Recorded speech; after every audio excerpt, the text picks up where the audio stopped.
What if the biggest thing holding you back today isn't your current problem?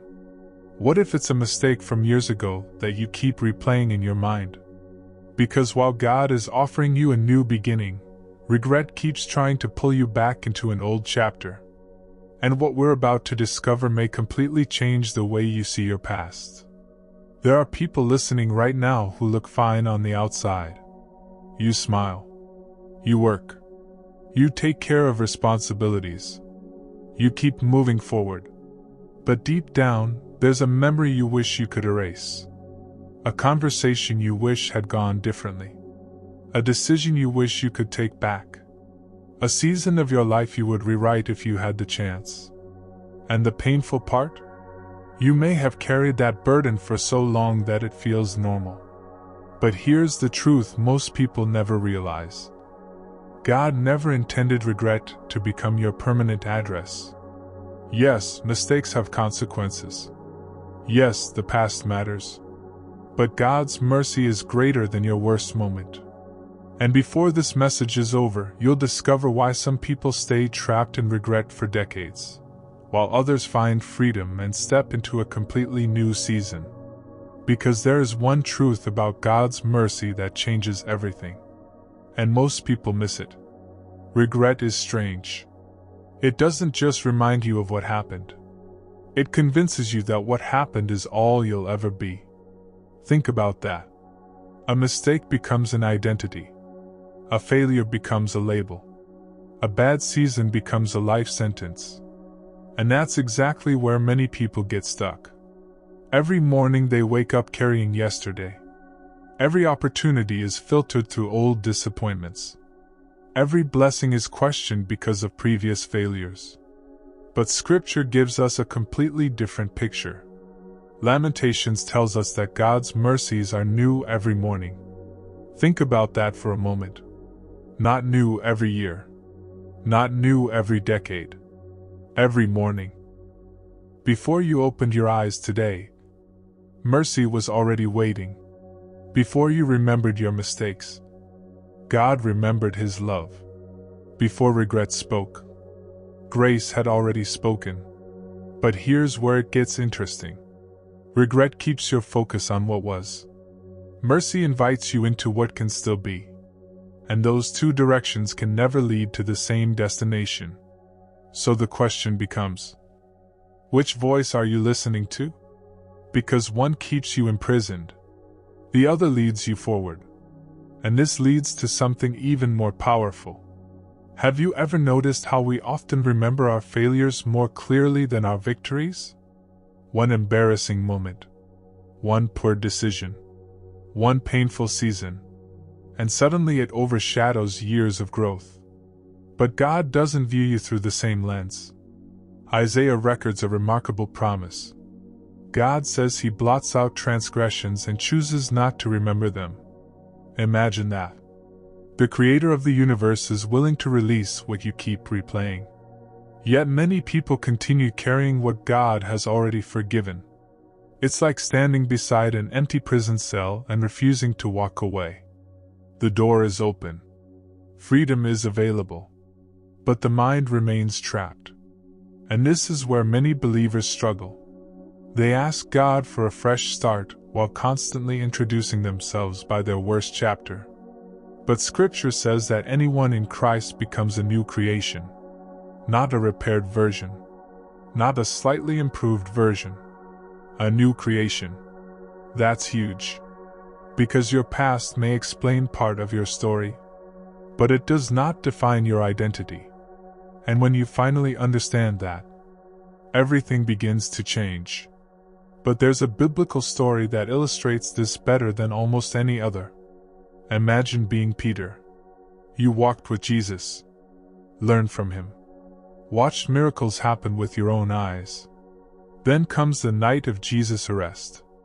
Peter confidently declares that he'll never abandon him. Never. Yet only hours later, fear takes over. And Peter denies even knowing Jesus. Not once. Not twice. 3 times. Can you imagine the shame? The disappointment? The crushing regret? The moment the rooster crowed, Peter knew exactly what he had done.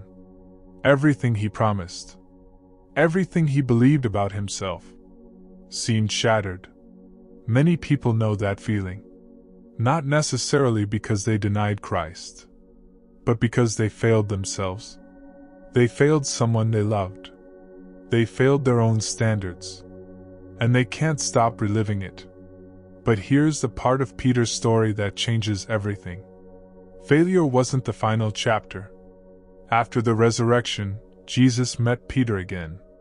And notice what Jesus didn't do. He didn't humiliate him. He didn't shame him. He didn't replay the failure. Instead, he restored him. He gave him purpose. He gave him responsibility. He gave him a future. Why? Because God's goal was never to leave Peter trapped in regret. God was preparing Peter for greater impact. And the same principle applies today. Your worst mistake may be part of your story, but it does not have to become the conclusion. Because God specializes in writing new chapters after painful ones. And what happened next in Scripture proves just how far restoration can go. One of the most painful parts of regret is the feeling of loss. Lost opportunities. Lost time. Lost relationships. Lost years. Sometimes people don't just regret what they did. They regret how long they stayed stuck. Maybe that's where someone listening is right now. You look back and think, I wasted too much time. I should have started sooner. I've fallen too far behind. But Joel contains an extraordinary promise. God speaks about restoring years that were lost. Years. Think about that. Only God can do something like that. Humans can restore money. Humans can rebuild buildings. But only God can redeem time. And here's the beautiful part. God doesn't simply erase pain. He transforms it. Romans tells us that He works all things together for good. Not some things. All things.